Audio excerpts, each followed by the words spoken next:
Don't forget to subscribe and leave a comment on this video saying I subscribed. Let's get into it.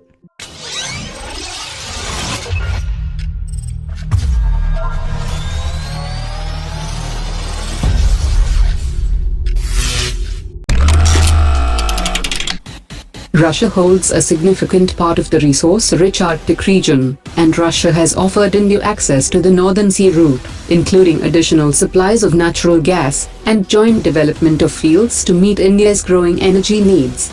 The Russian President Vladimir Putin has said that Russia is building a fleet of 8 nuclear-powered ships, which will be steadily put into operation.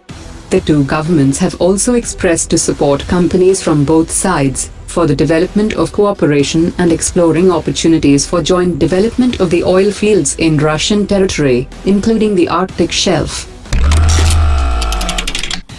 The recent arrest of a DRDO employee, who is suspected of sharing classified information about the BrahMos system to Pakistan, has evoked a guarded response from Russia.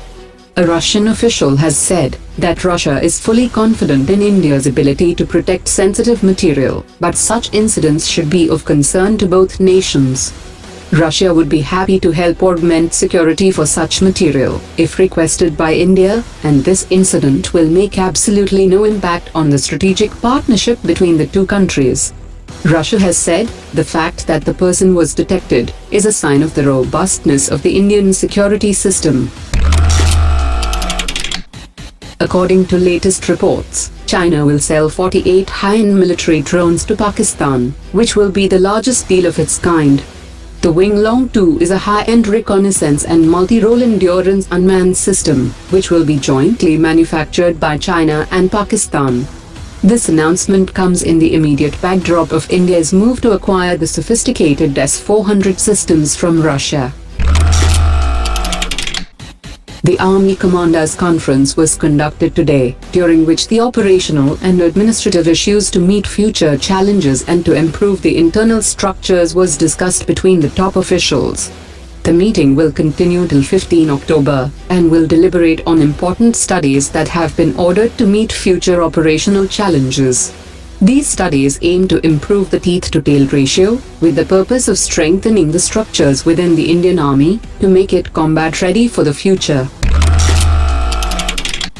China has made a decision to ban the export of the J-20 aircraft, and this news is likely to disappoint the manufacturer of the aircraft. China might consider lifting its ban on J-20 if the United States decides to export its F-22. The J-20's main disadvantage is that China is still not able to build a suitable engine for the aircraft, and the power of the engine is the same as the F-15. Japan's Mitsubishi Heavy Industries has launched the first Soryu-class diesel-electric submarine for the Japan Maritime Self-Defense Force, to be equipped with lithium-ion batteries.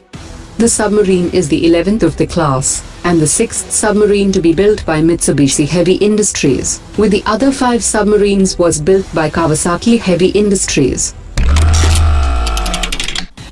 India has decided to go against US sanctions on Iran, instead of bringing the crude oil imports from the country to zero by the 4th of November. The indications from Iran also suggest that the diplomats may link the Chabahar port with the oil exports to India, as Iran hasn't withdrawn any amount from the line of credit worth $500 million extended by India in 2017. Pakistan's ties with Bangladesh are set to dip further, as Bangladesh has refused to accept Pakistan's new envoy, following the recent report of Pakistan's diplomatic mission is being misused to perpetrate ISI activities against India. The post of High Commissioner of Pakistan in Bangladesh has been vacant since March 2018. The Modi government has set up a strategic policy group, which is headed by the National Security Advisor Ajit Doval, and this panel will assist the National Security Council, which advises the Prime Minister on matters of national security and strategic interests. The Strategic Policy Group will assist to undertake a long-term strategic review of country's security affairs.